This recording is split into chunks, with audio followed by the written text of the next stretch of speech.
Monsters and legions of demons manifest in human beings. I seen pain and heard the screaming, pools of blood and mothers weeping, suicide, tormented feelings, bodies hanging from the ceiling, snatched, children gone missing every day. Another kill. Welcome to the Drop Dead Podcast. I'm Asa Elliott here with Judy Grozier. Episode 2. Hello, welcome to the Drop Dead Podcast. I'm Asa Elliott once again. This is Judy Grozier. Today we'll be talking about dying alone.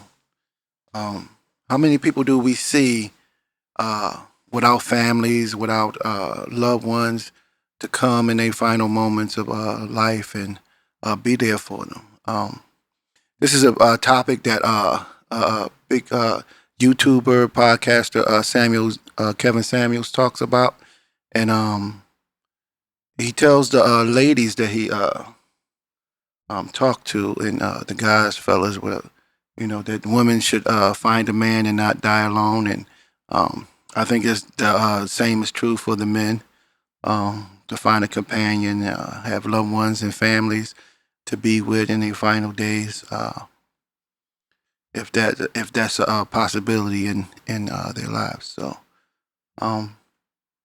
what we do, we're a multi-way transport service that we work for. We pick up natural deaths, ODs, suicides, homicides, car accidents, and accidental deaths anywhere, fires.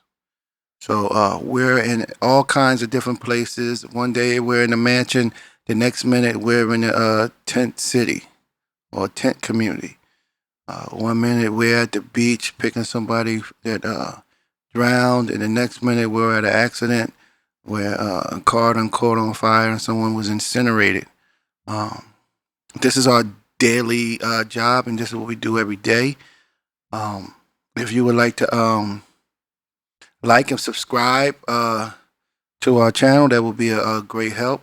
And if you're interested in forensics or anything like that, we will be talking to the professionals that we work with, and we'll be giving interviews and talking to them about their aspect of the job. We'll describe situations that we're in daily, and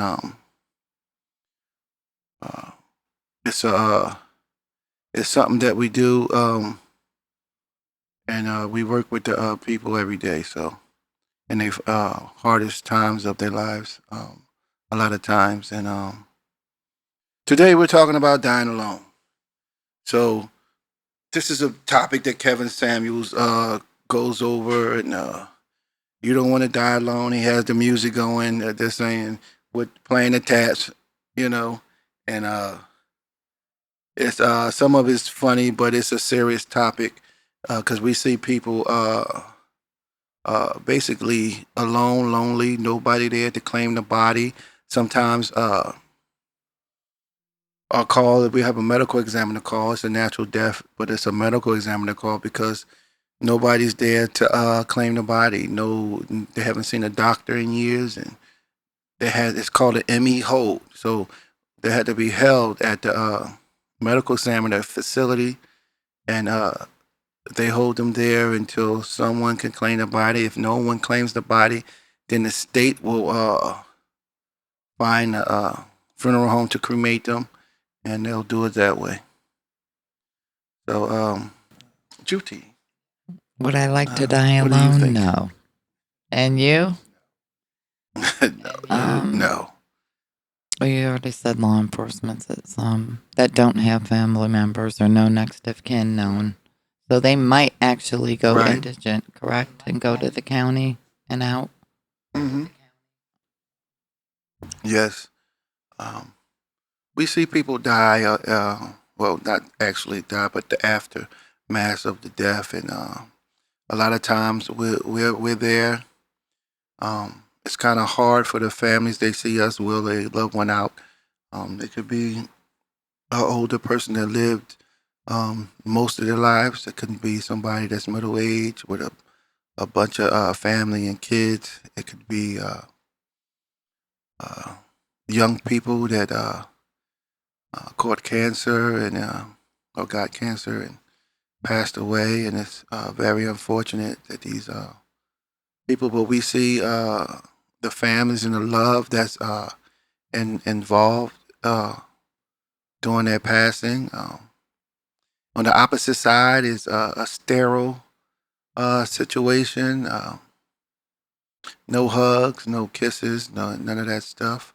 When somebody's dying alone and passing away alone. Um, Sometimes these people are not well kept, or their home's not well kept. We do a lot of hoarder houses, and that speaks to something like mental illness or something like that. But um, sometimes it's just you know, it could be even what's that, assisted living facility, but still there's no family to come and because a lot of times with hospice and stuff like that, they'll get a family a call like, "Hey, it's about to go down. It's about to pass. Can you hurry up and get here?" You know, and a lot of times there's nobody to come. It's uh, an empty room. You know, there's no one to hold their hand. There's no one to tell them that they love them in their final moments. You know, to help them through that process of crossing over. So I don't think anybody would want to have to do that alone, if possible. I mean, we don't know when we're going to go, but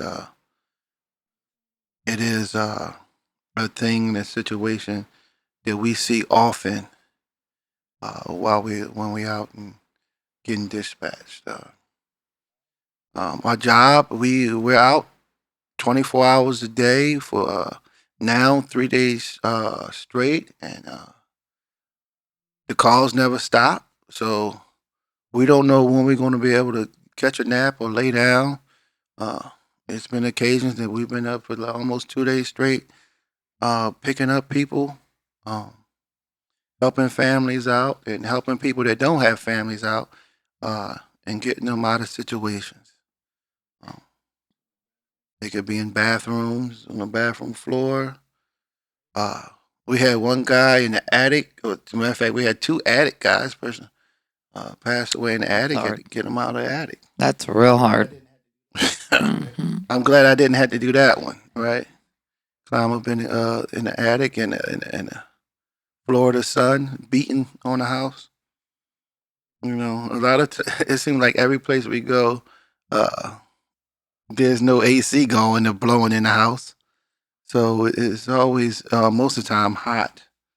And you know, when people get older, they love to have The heat on, or the AC on up on 80 or 85 or something like that. You know, they get cold.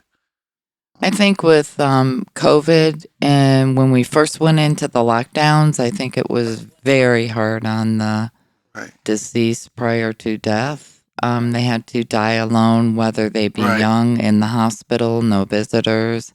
They had to do it over the phone. Nobody there to hold their hand at Right. all. That was tough times. Right. I had a cousin. He had COVID, and he was pretty scared, and he was in the hospital. He had the trouble breathing, and no one could see him. He was there alone. Had to struggle alone to fight that disease alone. And with the COVID deaths, we've been picking up is I mean maybe doubled or tripled the pickup rate people, and a lot of them been being my age. Starting to be my age. When the first wave hit, it was mostly older people, but now it's 40s, like 50s. middle-aged people. Yes, 40s, 50s, mostly, and a lot of them overweight. Grossly overweight. Not A lot of just them, yes. One week we picked up a slew of people was 600 pounds, 600, another 600 pounds, 550, 550, 500, 400, and this was like the whole week. my, You tell me about somebody my arms hurt. are killing me. My arm was birded, right? We pulled one. Well, it was a lady, I believe, and I Mm-hmm. had Charlie and Judy with me here, and I was loading them up in the van, right?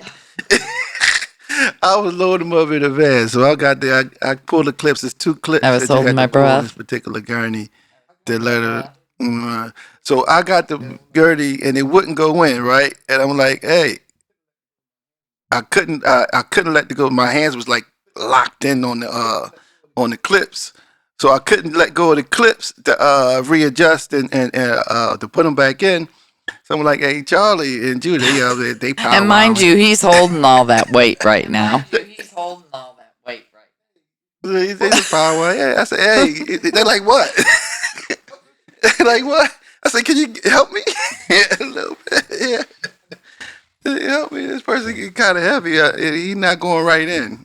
Oh, gee, whatever. I can't remember. But a lot, and it's the crazy part of our job. We do so many people that a lot of times we can't even remember what we did the next We're day or so busy. We're out later so on that long. day. Yes, yes, it's very. You don't realize how many. I didn't realize how many people were passing away And um, everywhere we go is full. every day. Yeah. Oh yes, right now and everywhere's full. It's hard to find even a place to store these people. Um, and the process of the waiting of pushing the paperwork through, it slows the process down. But so much so that there's so many people passing away that they have to.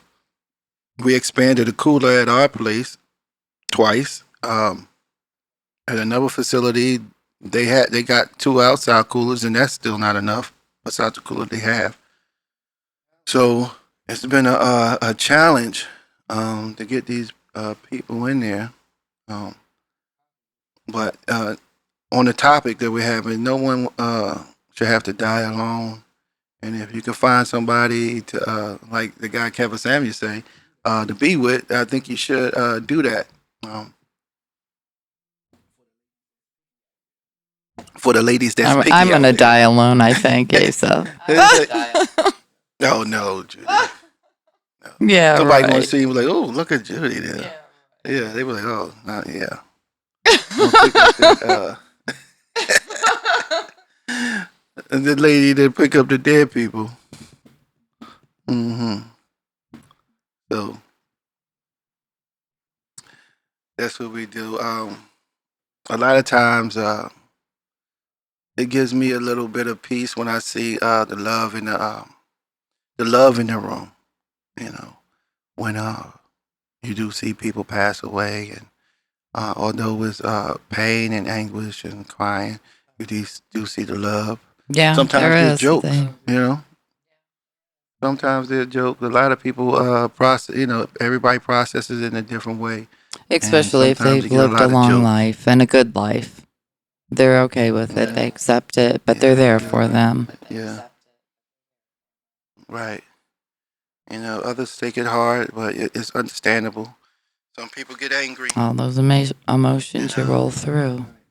yeah, right. And we'll deal with whatever the people have to dish out mostly, and why they're going through their emotions, and we try to cater to them and be efficient in our jobs, what we do.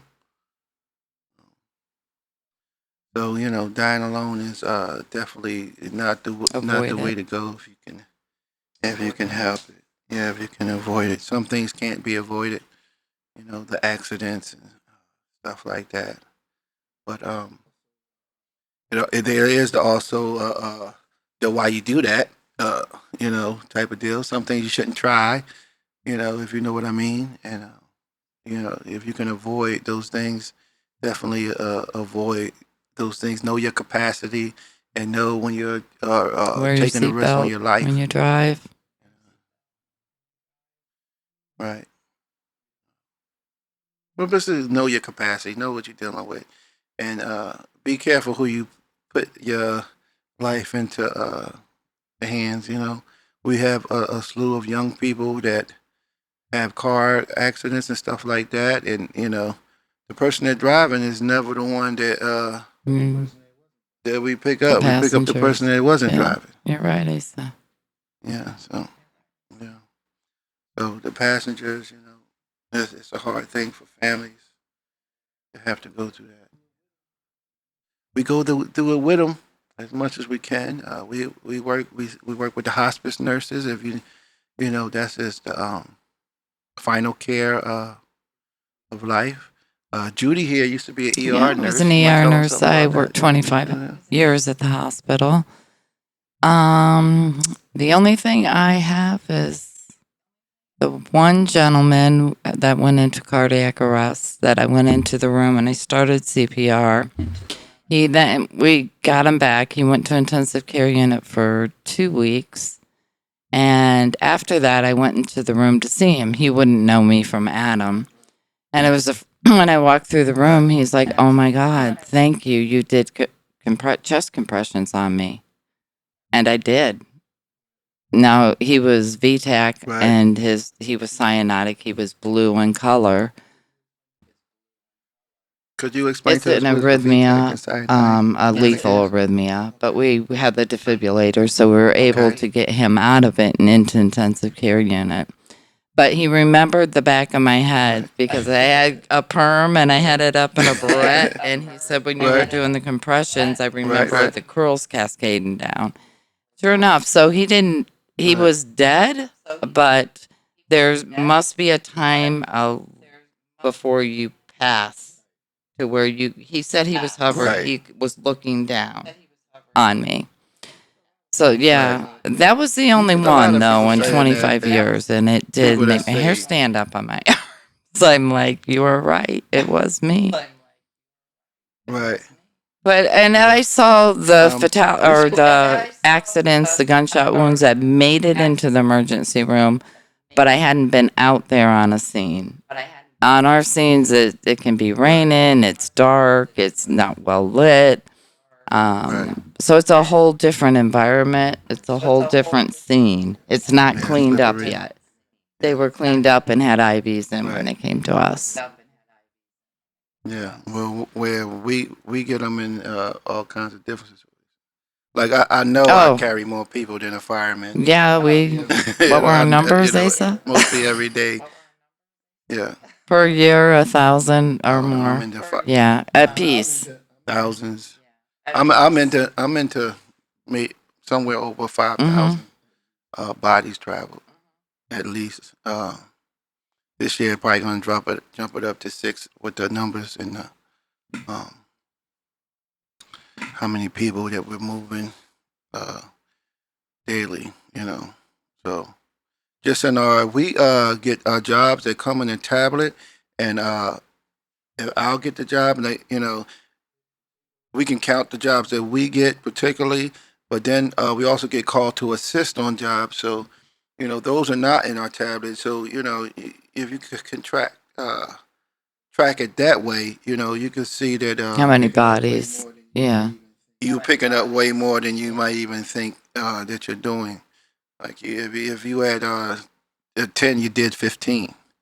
If you did 6, you did 10. In a day. So it's would be an unusual day if I did less than 5. It would be a slow day. Yeah. That would be a very good day, Asa. We never get any more days where it's nobody, So, but we have a lot more contracts also too. I think too. Once we get dispatched out, then we start working pretty much right away. If, like he said, one of us will get it to our tablet, that will be the person taking the body in. But after we're dispatched, then we'll call each other for the ETA and address, or either meet up or go on scene, both. Right. So we try to get to the location at the same time, or ahead of each other if the situation calls for is very busy and let's hurry up, get there, and do the paperwork because we have to get the information from an officer or or deputy, usually hospice, trooper, yeah, deputy or a trooper. Um, we never like to get it from families because we know they're going through their difficult time, but sometimes we have to get it from families if the nurse leave or if they want to have an extended period when families are coming from distance to see their loved one. So uh, those are the times where we do have to get the information from the families. But, you know, like I said, dying alone is not a cool thing, and a lot of times we like to see. I like to see the love in the room. So I used to bow. I used to look away when I first started, but now I don't look away anymore. Um, I see what the people are feeling, and even though I'm doing my job, you never know what's going to trigger an emotion, but I'm there to do a job, and that's what I do. I do my job to my best ability, whatever the situation, be it a woman, man, or child. So, yeah. When you hear Kevin saying he's playing them tats, no, he said get a dog and die alone. I don't know about that dog. That dog is a tricky situation. I done seen some dog situations. I don't know if you want to if you want to die with that dog. Then That they dog will. might eat you. They're not getting fed. Yes, I have seen. Especially on decomposed. You know what the funny thing about that? You know what? I had picked up a lady uh, and a couple other people, men, ladies, and they died just yesterday, and the dog ate them the next day. They're probably starting to get that scent of decomposed. I don't know. They will nibble away on fingers and everything. That's another topic that we'll talk about how dogs like to eat people. Some dogs will die right. I mean, I don't know what kind of dog you got. Some dogs will starve right next to you. I've seen that, and other dogs will eat you. So you never know what kind of dog you want to get. Get a dog that won't eat you. I don't know about that. Get a man. There you get a go. man and get some grands. Get a man, get some grands. That's what you need to do. Yeah, 'cause don't get a dog and die alone.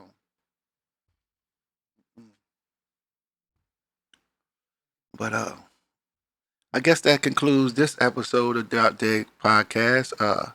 If you'd like to buy us a coffee, you can leave us a tip on the links below. If you'd like to contact us, you can by email. And if you've been through a situation or a situation that you would like us to talk about, or you're interested in a topic, you can email us and let us know what you'd like for us to discuss. If it's forensics or anything like that, we can do an interview with one of the people that we are working with, and we'll make that happen if it's a particular subject or topic or in that field that you want to talk about, or you're interested in doing that for a living, or or as funerals or forensics or even being a detective. Let us know and hit us on the link. Give us a like, give us a share. We're much appreciated. Good. There you go, Asa. Yeah, smash the likes. Thank you. Thank you for tuning in.